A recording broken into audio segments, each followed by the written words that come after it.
Johnny, hurry up, give me water.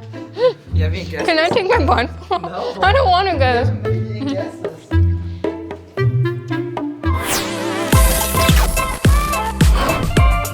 Joining me today is Todd and Lydia, and we're gonna be doing a blind taste test with these two to see if they can figure out what they are eating blindfolded. Now, I did some shopping today and I bought some fun foods, and I hope that you guys enjoy watching this with us. I really hope this goes well. I can smell it. I can't smell anything. Is there a spoon or anything? I just pick it up. Definitely chip oriented. Barbecue, maybe? It's just a potato chip. It's a plantain. That is a plantain. Plantain chip. Yeah, it smells like it and tastes like it. Okay, that's not bad. I feel like it's a different texture, crunch. I'm gonna say sweet potato chip. Wrong. Really? It's a plantain chip. I would have never guessed that. All right, here it comes. Taste test. It's a chip. Oh, I don't like the smell of this one. Just getting the textures and the feelings. Definitely some salt on there. I'm gonna go for this one.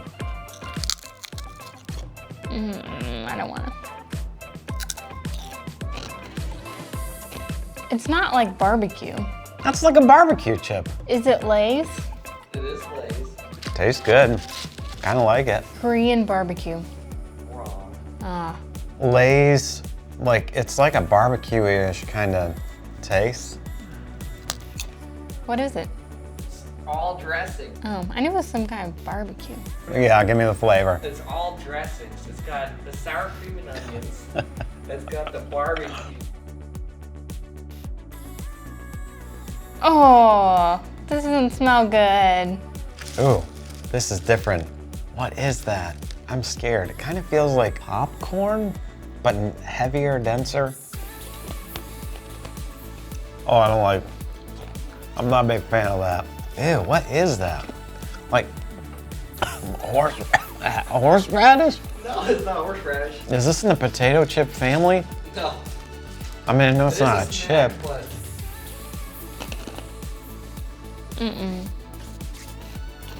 Oh, can I have water? What is this? I am really bad at this game because I have no idea what that is, but it like hits your back of your throat and just is hot and spicy. Johnny, hurry up, give me water. You have any guesses? Can I take my blindfold? No. I don't want to You go. haven't made any guesses. What is it? Sriracha flavored peas. Yeah, I don't like it. Oh. Gross. Who has peas for a snack? Thanks for joining us for Game Time. Make sure you guys like and subscribe for more fun like this. The truth is, it's incredibly difficult to trust someone when you're blindfolded. You never really know what someone is going to feed you. Yeah, especially when Johnny's the one creating the menu. Yeah, but trust is important, especially for the Israelites. And after 40 years in the wilderness, it was finally time for them to enter and take possession of the land that would be their new home. You might think everything would be easy and that the people would waltz into the land and be right at home, But the Jordan River stood in their way. With no bridge and no way to cross, the people would have to trust in God to make it possible for them to enter Canaan. Johnny might not be the most trustworthy, but we can trust in God because He is faithful and does everything for His glory and our good. God can always be trusted because He is faithful. When we say God is faithful, we mean He never changes and always does what He says He will do. So let's watch to see how God kept His promise to bring His people into the promised land.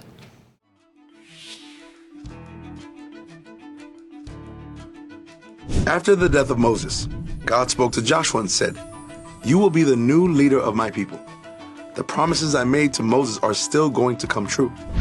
Get everyone ready to cross the Jordan into the land I promised to your ancestors. Be strong and courageous, Joshua. You will lead the people to take the land. Each tribe of Israel will have its own territory. Think about my commands that I gave to Moses day and night, and follow them carefully, and you will have success. Be strong and courageous, and do not be afraid or discouraged, because I am with you." Joshua led the people to the edge of the Jordan River. The land God had promised was just on the other side. After 3 days of camping by the river, the officers of the army told all the people, "When you see the Ark of the Covenant of the Lord being carried, pack up your things and follow it." Joshua said, "Get ready, because the Lord is going to do something amazing." God would reveal his power to show the people God was with their new leader, Joshua. The priests carrying the Ark of the Covenant stepped into the Jordan River, and as soon as their feet touched the edge of the water flowing downstream stood still. The people of God could cross over on dry land. Once the entire nation crossed the Jordan River, God told Joshua to select 12 men to create something special to remember this important miracle. Joshua chose one man from each of the 12 tribes of Israel. He told them to go back to the middle of the river, where the Ark of the Covenant was still being held, and to pick up a large stone and bring it back to the shore. They made a large pile out of the rocks. Joshua said, "When people ask you in the future, 'What do these stones mean?' you will tell them, 'God stopped the Jordan River so that we could cross over into this land he promised us on dry ground.'" When the priests carrying the Ark of the Covenant fully crossed the river onto the bank, the Jordan River started flowing again. God showed his people and everyone on earth that he is mighty and powerful. God's presence went before the people, and the waters of the Jordan were stopped. God's people crossed safely into the promised land. Jesus went before God on behalf of sinners. All who trust in his life, death, and resurrection are saved from judgment and enter into eternal life.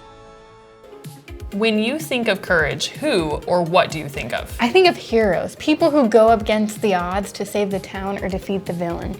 You don't have to be a hero to have courage or the ability to be brave or go up against something that you are afraid of. You can be a normal person, like Joshua. How did he show courage in our story? Well, God gave Joshua courage to lead the Israelites. See, Joshua was chosen to lead the people into the promised land, and he was able to be strong and courageous because the Lord was with him. And guess what? God, he is good and promises to be with his children. God is powerful, and in our story we read that. But as soon as the feet of the priests who were carrying the ark touched the water at the river's edge, the water above that point began backing up a great distance away at a town called Adam, which is near Zarephath. And the water below that point flowed on the Dead Sea until the riverbed was dry. Then all the people crossed over near the town of Jericho. After, God commanded them to set up a memorial, which is something that reminds us of an event or a person.